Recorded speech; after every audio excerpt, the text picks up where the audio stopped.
from West Virginia Public Broadcasting. Support for the following is provided by the West Virginia Department of Education and West Virginia Public Broadcasting. Hey everyone, it's Education Station, the show where we invite teachers from all across West Virginia to submit videos of themselves teaching their favorite lessons. In today's episode, we've got a story about a colorful elephant, an awesome science lesson, and a powerful story about a young boy. Well, hello and welcome back, everyone. I'm your host, Alex Milanese, and I don't know about you, but every elephant I've ever seen is gray. Well, except for the elephant in our next story. Mrs. Milanese is going to share with us a story about a colorful elephant named Elmer. Let's check it out. Hello everyone, my name is Alicia Milanese, and today I'm going to be reading you a story. I found this story on an app called Epic. Epic is a free app that you can download onto a phone, tablet, or iPad, and there are tons of stories to choose from. I chose a really cool one for us today, so let's check it out. This book is called Ezras Walk, and it's written and illustrated by David McKee. Elmer, the patchwork elephant, was sniffing some flowers when some other elephants hurried by. "Come and smell these flowers," Elmer called. "We don't have time, Elmer," said an elephant. "We're hurrying somewhere." Not long after that, Elmer was looking at an old tree trunk. 3 crocodiles charged past. "Hey, crocodile," said Elmer. "Look, there's a log pretending to be one of you." "Another time, Elmer," shouted a crocodile, and one after another they plunged into the water and disappeared. Lion came running past Elmer while Elmer was listening to the waterfall. "Hey ho, Lion," said Elmer. "Come." "I don't have time now, Elmer," Lion interrupted. "I'm late for a very important nap." Then he was gone. The monkeys came swinging through the trees just as Elmer noticed a spider's web that had captured some drops of rain. "Look," called Elmer. Yes, lovely, delightful, amazing," said the monkeys without looking or slowing down. Continuing his walk, Elmer passed to watch the river play with his reflection. The group of elephants raced by again. "Stop a moment," said Elmer. Before he could say more, an elephant said, "No time, Elmer, sorry. We're still hurrying somewhere." And Elmer was alone. When the birds flew by, Elmer had no chance to say anything about the rocks he was looking at. They flew past quickly with just a, "Hello, Elmer, no time to stop." Elmer sighed and walked on. Suddenly, a noise made Elmer think that elephants were back. It was the hippos. "Look at the clouds," said Elmer. "There's one that looks like an elephant." "That's funny, Elmer." "So do you," said a hippo. The others laughed and ran on without even a glance at the clouds. Elmer was watching the butterflies dance when Tiger galloped by. "Steady, Tiger," said Elmer. Tiger slowed and said elephants may not know about tea time, but tigers certainly do, and I don't intend to miss it. No time to stop. Sorry. Bye. Later, Elmer met Snake. "You know, Snake," he said, "it's sad. Nobody has time to just stop and stare." "I agreed," said Snake. "Sad, very sad. For instance," said Elmer, "look at these flowers.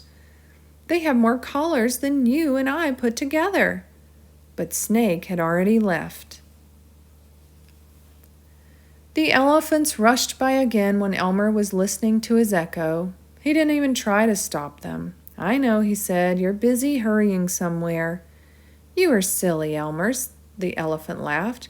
"Can't you see? We're hurrying back from somewhere." Elmer just sighed.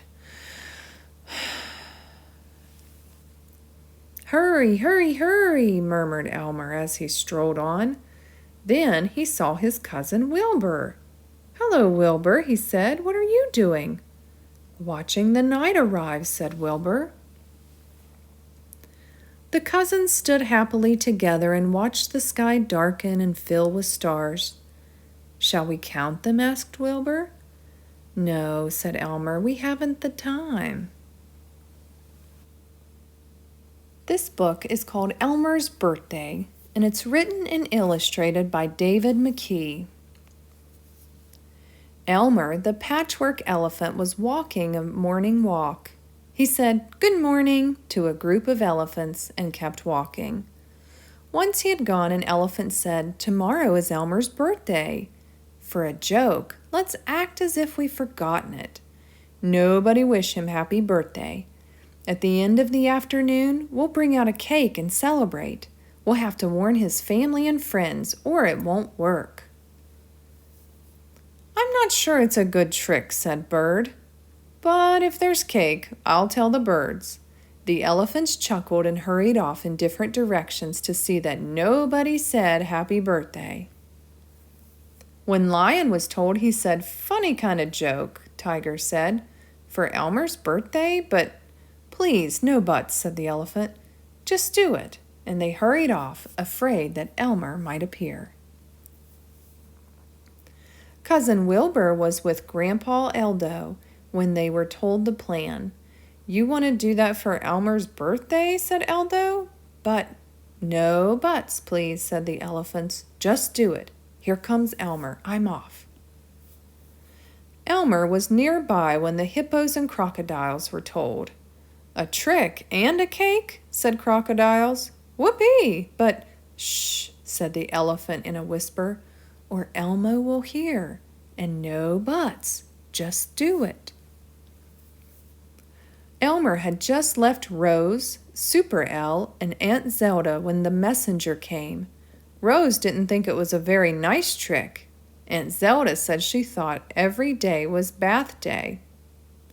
Rose explained that she was a bit deaf, but they'd tell her. Super L said, "But please, no buts." The elephants cut in as they hurried away. "Just do it." "Any trick with cake after is a good trick," said the monkey. "But," said Giraffe. "No buts," said an elephant. "Join in, it will be a laugh." Snake just chuckled. The next day Elmer went for his usual walk. He passed some elephants who said, "Good morning, Elmer," and they snickered. He met Lion and Tiger who said, "Good morning, Elmer," and didn't snicker, but did seem embarrassed. Said Elmer. He stopped and chatted with Wilbur, who was just like always. Some birds flew by and called out, "Good morning, Wilbur." "Good morning, Elmer," and flew away, giggling. "Strange," said Elmer. "Very," said Wilbur. All day similar things happened. Animals changed direction to avoid Elmer or hurried past with a quiet hello. At the end of the afternoon, Elmer suddenly found his way blocked by family and friends. An elephant said, "Elmer, aren't you upset? Nobody has said happy birthday." "But," Elmer said, "it's not my birthday."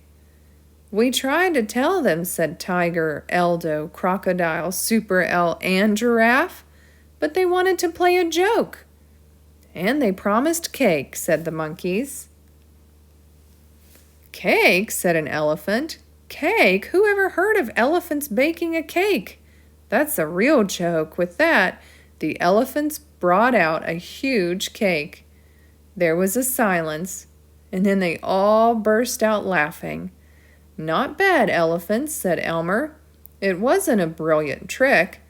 It isn't my birthday, but the cake is a winner." The end. Thanks, Mrs. Milanese. All right, next up, Miss Sinisi is going to take us on a journey to explore something called petroglyphs. Let's check it out. Here, on these rocks, are some petroglyphs. We will talk about these in a later lesson, but essentially they are drawings from ancient peoples like the Indians or whomever lived here in the desert hundreds of years ago. Today we're going to look at petroglyphs, and then after the video, stay tuned, I will show you some pictures that I took, still when we're talking about when I was in Joshua Tree. But what is a petroglyph? It's a prehistoric rock carving. What does that mean though? So what they did was that they were made by pecking directly on the rock surface. So you have a rock, right? You get a little stone chisel and a hammer stone. You've seen those pictures of Native Americans holding a stone and a chisel. And so they would peck at the outside of the rocks. And then you have this desert varnish, like on the outside of the rocks, called patina.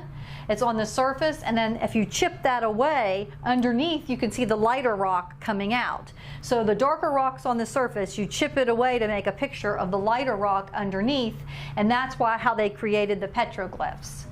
But who made petroglyphs? In the United States, they were created by Native Americans, right? So those are the people who lived here a long time ago. What about the ones in the pictures that I'm going to show you? And so specifically, we had Native Americans that were migrating through the deserts looking for food and water, right? Because that's typically what everybody would search for. And so they wanted to leave behind evidences of their activities or what was going on in their daily lives. So we can find them carved into canyon walls and on boulders, big rocks, boulders, right? Generally near food or water sites. They also call those pictographs. Pictographs and petroglyph mean the same thing. And then if they didn't chip off the rocks, they could paint those. They would use dyes that they found in berries or flowers, crush them down and mix them with water. And usually they were red, black, or white. And then you can find those on the ceilings and the walls of the rock shelters where they lived. So they were kind of creating images where their everyday life occurred. They could use mortars or grinding stones, and they could crush those seeds or those berries or those flowers, and they would grind them up like that into a fine powder or a paste. And then we can also find those materials beside those walls where they were doing those pictures. So that's how they kind of figured out that's how they were doing it, because they could find some of these materials among the rocks in the ruins. But what do they tell us? Why would they do it? When we look at those, what do we know about them? So they're powerful cultural symbols, and they reflect the complex societies and religions of the surrounding tribes. So different tribes might have different religions, or they may have different things that they do culturally. Just like here, when we do things sometimes here in West Virginia that people who live in Florida may know nothing about, or people who live in California may know nothing about. So, and then others of those would represent tribal, clan, or kaiva society markers to show where you lived within that society.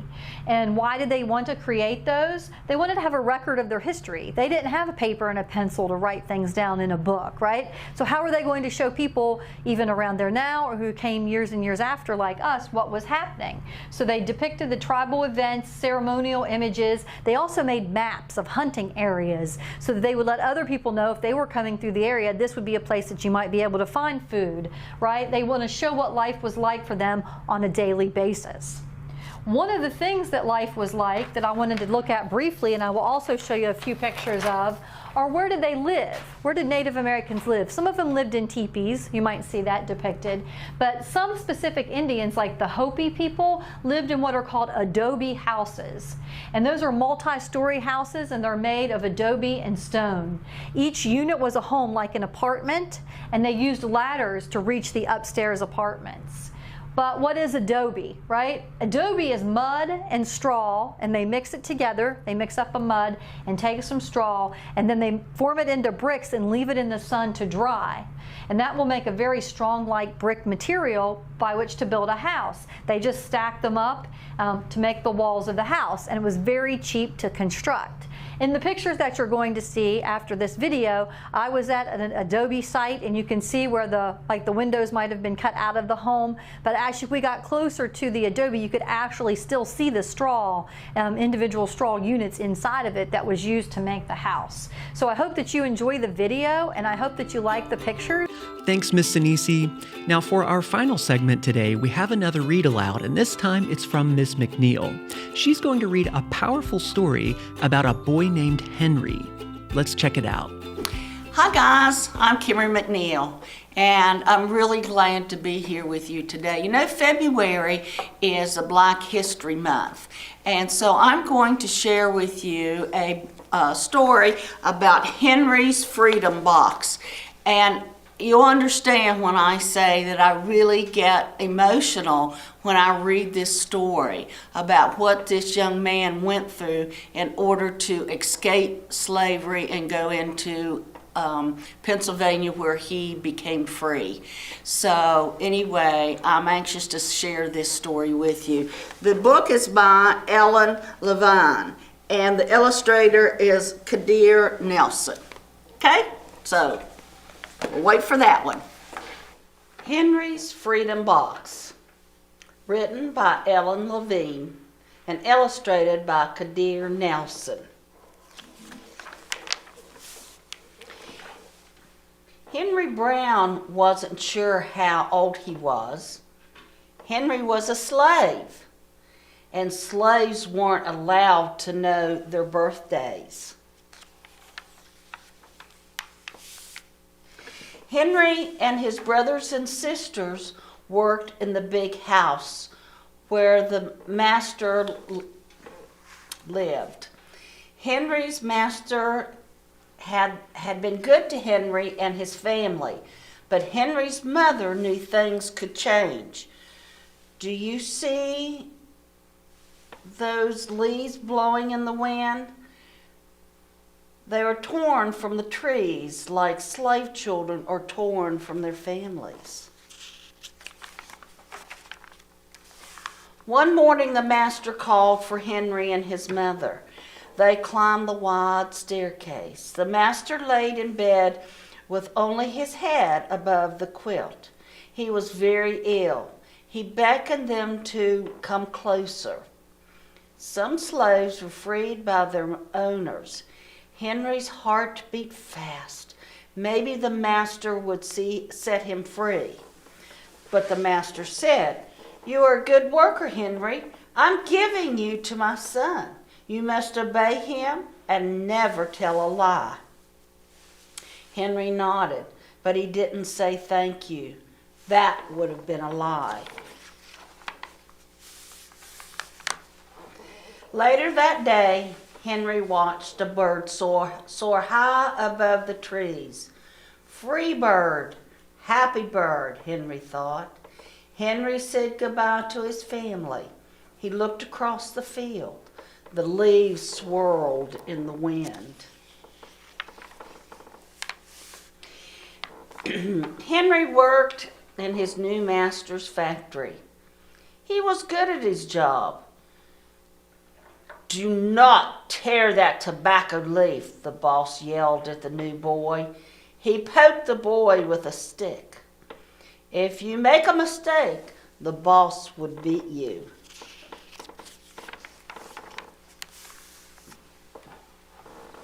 Henry was lonely. One day he met Nancy, who was shopping for her mistress. They walked and talked and agreed to meet again. Henry felt like singing, but slaves didn't dare sing in the streets. Instead, he hummed all the way home. Months later, Henry asked Nancy to be his wife. When both their masters agreed, Henry and Nancy were married. Soon there was a little baby, then another and another. Henry knew they were very happy and very lucky. They lived together even though they had different masters. But Nancy was worried. Her master had lost a great deal of money. "I'm afraid he will sell our children," she said. Henry sat very still. Henry worked hard all morning. He tried to forget what Nancy had said. His friend James came into the factory. He whispered to Henry, "Your wife and children were just sold at the slave market." "No!" cried Henry. Henry couldn't move. He couldn't think. He couldn't work. That is just so terrible. The boss poked Henry. Henry twisted tobacco leaves. His heart twisted in his chest. At lunchtime, Henry rushed to the center of town. A large group of slaves was tied together. The owner shouted at them. Henry looked for his family. "Father, father!" Henry watched his children disappear down the road. Where was Nancy? He saw her the same moment she saw him. When he wiped away his tears, Nancy too was gone. Henry no longer sang. He couldn't hum. He went to work, and at night he ate supper and went to bed. Henry tried to think of happy times, but all he could see were the carts carrying away everyone he loved. Henry knew he would never see his family again. Many weeks passed. One morning Henry heard singing. A little bird flew out of a tree into the open sky, and Henry thought about being free. But how? As he lifted a crate, he knew the answer. He asked James and Dr. Smith to help him. Dr. Smith was a white man who thought slavery was wrong. They met early the next day at an empty warehouse. Henry arrived with a box. "I will mail myself to a place where there are no slaves," he said. James stared at the box, then at Henry. "What if you cough and someone hears you?" "I will cover my mouth and hope." Dr. Smith wrote on the box, "To William H. Johnson, Arch Street, Philadelphia, Pennsylvania." Henry would be delivered to friends in Philadelphia. Then he printed on the crate in big letters, "This side up with care." Henry needed an excuse to stay home, or the work boss would think he had run off. James pointed to Henry's sore finger, but Henry knew it wasn't bad enough. He opened a bottle of oil. "No!" cried James. Henry poured it on his hand. It burned his skin to the bone. Now the boss would have to let him stay home. Dr. Smith bandaged Henry's hand. They arranged to meet the next morning at 4 o'clock. The sun was not up yet when Henry climbed into the box. "Ready," he said. James nailed down the lid. Dr. Smith and James drove to the station. The railway clerk tipped the box over and nailed a paper to the bottom. Dr. Smith begged the clerks to be careful, but they didn't listen. They threw the box into the baggage car. Hours passed. Henry was lifted up and thrown again. Upside down! He heard waves splashing. This must be the steamboat headed for Washington, D.C. The ship rode smoothly, but Henry was still upside down. Blood rushed to his head. His face got hot. His eyes ached. He thought his head would burst, but he was afraid to move. Someone might hear him. Can you imagine being locked up in a box for that length of time? "I'm tired of standing," someone said. "Why don't we move that box and sit on it?" said another. Henry held his breath. Could they be talking about his box? Henry was pushed. The box scraped the deck. Now he was on his right side, now on his left, and suddenly right side up. "What do you think is in here?" said the first man. "Mail, I guess," said the other. "I am mail," thought Henry. But not the kind they imagined. Henry was carried off the steamboat and placed in a railroad car, this time headed up. He fell asleep to the rattling song of the train wheels. I don't think I could fall asleep, do you? He awoke to loud knocking.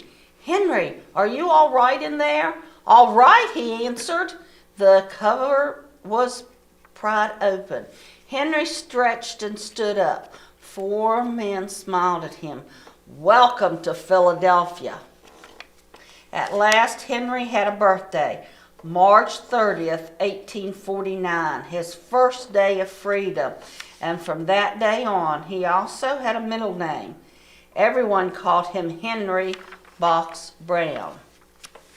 So I just want to read you the author's note here. In the mid-1800s, there were about 4 million slaves living in the United States. Slaves were owned like tables or cows or wagons. Historians believe between 60,000 and 100,000 slaves escaped to freedom, traveling on what was called the Underground Railroad. The Underground Railroad wasn't a real railroad.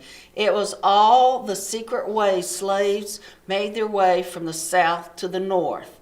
They hid in carts, rode on horseback, walked hundreds of miles through forests and swamps, and crossed flowing rivers in summer and icebound rivers in the winter.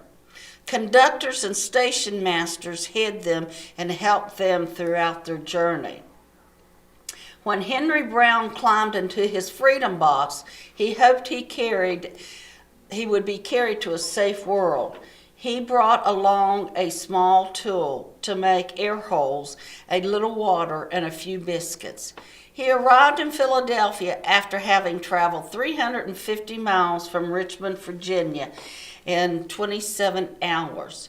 His story made newspaper headlines in America and Europe. Henry never found Nancy and his children.